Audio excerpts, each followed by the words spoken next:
जय मां कामाख्या, हर हर महादेव। स्वागत है आप सभी का हमारे YouTube चैनल में। तो आज इस वीडियो में मैं आप लोगों के साथ शेयर करूंगा प्राचीन कामरूप के तंत्र मंत्र के साथ सावर मंत्र का क्या संयोग है। तो प्राचीन काल से ही कामरूप में शक्ति पूजा के साथ साथ तंत्र मंत्र का भी प्रचलन चलता आ रहा है। प्राचीन काल से ही शक्ति पूजा तथा विभिन्न प्रकार के पूजा और तंत्र विधि में संस्कृत मंत्रों का उपयोग होता आ रहा है। लेकिन इसमें भी एक समस्या है। जिन लोगों को संस्कृत मंत्र नहीं आता या फिर जो अनपढ़ लोग हैं, जो आदिवासी लोग हैं, वो लोग कैसे इन मंत्रों का उपयोग करेगा।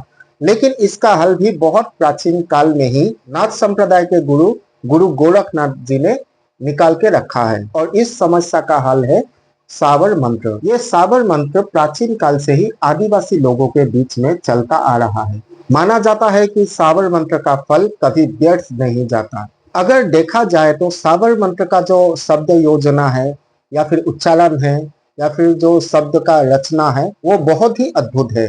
लेकिन इन मंत्रों का महत्व अपरिसीम है। और साथ ही साथ और एक बात है कि सावर मंत्र में ऐसा कोई समस्या नहीं है जिनका समाधान ना हो।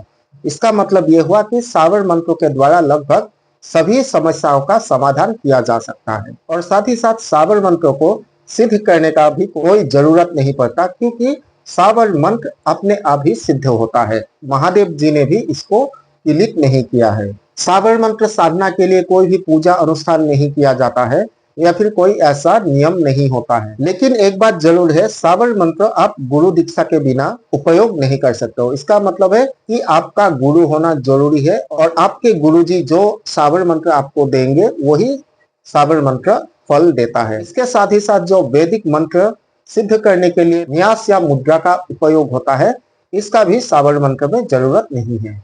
सावर मंत्र से कोई कार्य सिद्ध करने के लिए सबसे जरूरी बात यह है कि सावर मंत्रों का जो शब्द होता है उसका उच्चारण आपको सही ढंग से करना होगा। अगर उच्चारण में गलती होता है तो सावर मंत्र निष्फल होता है।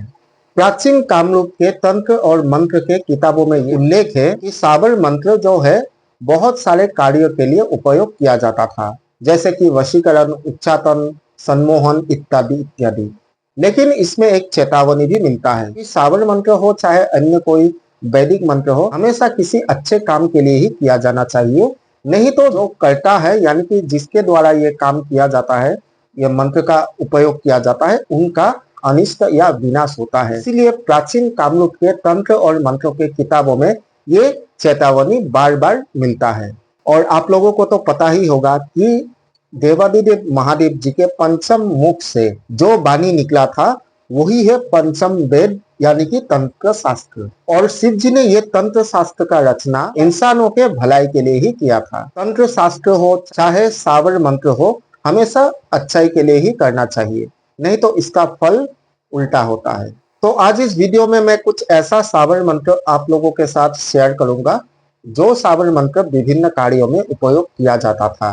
लेकिन वो सावर मंत्र आप लोगों के साथ शेयर करने से पहले एक दो बात और बोलना चाहूंगा कि जो सावर मंत्र है उसमें एक दुहाई रहता है जिसमें लूना चमारिन जी या फिर माँ कामाख्या देवी जी या फिर शिव जी का दुहाई दिया जाता है। और इसके साथ साथ इस्माइल योगी जी जो कामाख्या देवी के साधक थे और लूना चमारिन जी के गुरु थे, उनका भी दुहाई मिलता है।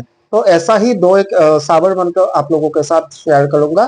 तो चलिए आगे बढ़ते हैं। ओम नमो आदेश गुरु का लूना चामारी जगत की बिजूरी, मोती हेतु चमके अमुका के, पिंड मुजायम करे, विज्ञान करे तो चंडी के ऊपर पारो दुहांग, तखत सुलेमान पैगंबर की मेरी भक्ति गुरु की शक्ति, फूलू मंत्र ईश्वर बासा। तो ये जो सावर मंत्र अभी अभी मैंने बोला, इससे वशीकरण का जो प्रभाव होता है वो नष्ट किया जाता है। और इस मंत्र में लूना चमारी जी की दुहाई है। इसके बाद जो मैं मंत्र बोलूंगा ये कुछ इस तरह का है।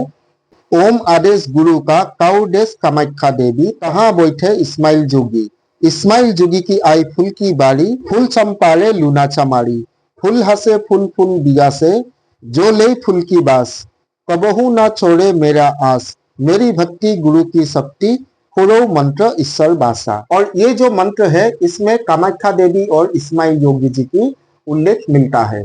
और प्राचीन कामरूप के जो तंत्र मंत्र का किताब है उसमें ये उल्लेख है कि ये मंत्र वशीकरण के काम में आता था। इसके साथ साथ और भी ऐसा सावर मंत्र मिलता है जो आसामीज लैंग्वेज में भी है। तो ऐसा एक मंत्र मैं बताने जा रहा हूँ। कामरूप के प्राचीन ग्रंथों के अनुसार वशीकरण के काम में आता था। ढुल ढुल ढुलेर रानी मनुमोहिनी मनोहरा खुनमूर बानी हाथे तुली धरी नीलाम ঢোলা ৩ আঙুলে কৰে কৰিলাম যতনে তাহা মহাদেৱীৰ কৰে আমার এই ধূলা পরা দিলাম অমুকির অঙ্গে যেই নারী হেঁটে যায় অতি রঙ্গে ভঙ্গে তাহার মন কেড়ে এ ধূলা আনিবে আমার বশ্যতা সে স্বীকার করিবে কার আজ্ঞে কামরূপ কামাখ্যা মায়ের আজ্ঞে कार आज्ञे हरिर जी संदिर आज्ञे।